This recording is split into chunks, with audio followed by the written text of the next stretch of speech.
Hello అండి. అందరికీ అనుకోని ప్రేమ కథకు స్వాగతం. ఈ కథను పూర్తిగా వినిన తర్వాత మీకు నచ్చినట్లయితే తప్పకుండా లైక్ చేయండి. అదేవిధంగా సబ్స్క్రైబ్ చేసుకుని మన ఛానల్ని ఎంకరేజ్ చేయవలసిందిగా మనస్ఫూర్తిగా కోరుకుంటున్నానండి. ఈ కథకు సంబంధించిన మిగిలిన అన్ని పార్ట్స్ కూడా మన ఛానల్లో ప్లేలిస్ట్లో సేవ్ చేయబడి ఉన్నాయండి. ఒకవేళ మీకు ఇంట్రెస్ట్ అయితే కనుక వెళ్ళి చెక్ చేయొచ్చు. మరిక ఆలస్యం చేయకుండా కథలోకి వెళ్దాం. సుందరమ్మ గారు చెప్పిన విషయాలన్నిటినీ వినిన వసు కన్నీళ్లతో, పాపం అన్నయ్య మా అమ్మా నాన్నల వలనేనా పెళ్ళి అంటే భయపడుతున్నాడు. అయినా నాన్నమ్మ, అన్నయ్యక ఎప్పటికీ పెళ్లి చేసుకోడంటావా అంటుంది. లేదు వసు, సమయం వచ్చినప్పుడు సరైన వ్యక్తిని కలిసినప్పుడు ఆదిత్య మనసు మారాలని నేను ఆ భగవంతుడిని కోరుకుంటున్నాను అంటుంది సుందరమ్మగారు నమ్మకంగా. ఆదిత్య ఆఫీసు నుండి వచ్చి తన రూంలోకి వెళ్ళి తలుపు వేసుకుని లైట్ ఆన్ చేసి తన ఒంటిపై ఉన్న కోటు తీసి మంచం మీద పడవేసి మెడకు ఉన్న టై విప్పుకుని రిలాక్స్ అవుతూ కూర్చుంటాడు. అతని దేహం దృఢంగా కండలు తిరిగినట్లుగా ఉంటుంది. అతని ఎత్తు కండలు అతని పౌరుషాన్ని తెలియజేస్తాయి. అతడు కళ్ళు మూసుకుని ఉంటాడు. కానీ అతడి మనసు ఛాయా చెప్పిన ప్రెజెంటేషన్ గురించే ఆలోచనలు తిరుగుతూ ఉంటాయి. ఛాయా ప్రెజెంటేషన్ బాగుంది, కానీ కొన్ని మార్పులు చేయాలి అని అనుకుంటూ ఉంటాడు. అతని ముఖంలో కొంచెం అలసట, మరికొంచెం ఆలోచన చేస్తున్నట్లు స్పష్టంగా కనిపిస్తుంది. నాన్నమ్మ, అన్నయ్య వచ్చినట్లు ఉన్నాడు. ప్లీజ్ నాన్నమ్మ, నువ్వు వెళ్ళి పెళ్లి విషయం మాట్లాడు. ప్లీజ్ ప్లీజ్ నాన్నమ్మ అని బ్రతిమలాడుతుంది వసు. సుందరమ్మ గారు తన గుండెలపై తన 2 చేతులను ఉంచుకుని, అమ్మో, నా వల్ల కాదు, వాడు కోపాన్ని నేను తట్టుకోలేను అంటుంది. అయ్యో, మరి ఎలా? నువ్వే చెప్పాలి నాన్నమ్మ అంటుంది వసు. అది సరే, ముందు ఆదిత్య మూడు ఎలా ఉందో తెలియాలి అంటే ఆ పని చిట్టి వల్లనే అవుతుంది. ఏమే చిట్టి, నువ్వు ఆదిత్యకి జ్యూస్ తీసుకుని వెళ్ళు అంటుంది సుందరమ్మగారు. బాబోయ్, అమ్మగారు, మీకు దండం పెడతాను, నాకు వేరే పని అప్పచెప్పండి. కానీ ఆదిత్య బాబుగారు కోపం ఎలా ఉందో తెలుసుకోవటానికి నన్ను బలి చేయకండమ్మా అంటూ ప్రాధేయపడుతుంది చిట్టి.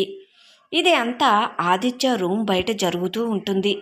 వెళ్ళవే, పర్వాలేదు అంటూ చిట్టిని లోపలికి పంపే ప్రయత్నంలో సుందరమ్మగారి చేయి తలుపుకి తగిలి శబ్దం అవుతుంది. తలుపు నుండి శబ్దం రావటంతో ఆదిత్య కళ్ళు తెరిచి చూస్తాడు. ఇక ఏమీ చెయ్యలేక సుందరమ్మగారు లోపలికి నడుచుకుంటూ వెళ్తుంది. ఆమె ముఖంలో కొంచెం ఆందోళన కనిపిస్తుంది. ఆమె రాకను గమనించిన ఆదిత్య వెంటనే ప్రక్కన బెడ్పై ఉన్న టవల్ను తీసుకుని తన శరీరంపై కప్పుకుంటాడు. రా నాన్నమ్మ, ఏంటి ఇలా వచ్చావు, కూర్చో అంటాడు. ఆమె తన ముఖం, మెడపై పట్టిన చెమటను చేతితో తుడుచుకుంటూ ఆందోళనగా, నీతో ఒక ముఖ్యమైన విషయం మాట్లాడాలి ఆదిత్య అంటుంది. ఆదిత్య ఆమె వైపు చూస్తూ, చెప్పండి నాన్నమ్మ, ఏంటి విషయం అంటాడు. వసు పెళ్ళి గురించి. ఓ అదా, నేను దానికి సంబంధించిన ఏర్పాట్లు చూస్తున్నానుగా అంటాడు. అది కాదు ఆదిత్య అని ఆమె వివరిస్తూ, మన వసుని పెళ్లి చేసుకోవాలి అంటే రాహుల్ వాళ్ళింట్లో ఒక కండిషన్ పెట్టారు. అతడు ఆశ్చర్యంగా, కండిషన్నా? ఏమిటా కండిషన్ అంటాడు. సుందరమ్మ గారు గుటకలు మింగుతూ, నీకు కూడా పెళ్ళి అయితేనే వాళ్ళు మన వసుని తమ కోడలుగా చేసుకోవటానికి ఒప్పుకుంటారట. అంతే. ఆమె నోట నుండి ఆ మాట వినిన ఆదిత్య కోపంగా బెడ్ పై నుండి లేచి నిలబడి, నా పెళ్ళా? వాళ్ళకి అంత ధైర్యమా? వాళ్ళు నా జీవితంలో జోక్యం చేసుకుంటారా అంటాడు. అలా కాదు ఆదిత్య అని ఆమె వివరిస్తూ, దయచేసి శాంతించు ఆదిత్య, వాళ్ళు అలా అనటానికి ఒక కారణం ఉంది. వాళ్లకు వసు జీవితం బాగా జరగాలని ఉంది అంటుందామె. ఆదిత్య మరింత ఆగ్రహంతో, వసు జీవితం బాగుండాలని నేను కూడా కోరుకుంటున్నాను. అలా అని నా జీవితాన్ని నాశనం చేసుకోలేనుగా అంటాడు. నాన్న ఆదిత్య, నీకు తెలుసు కదా వసు నీకు ఎంత ముఖ్యమో అంటుంది.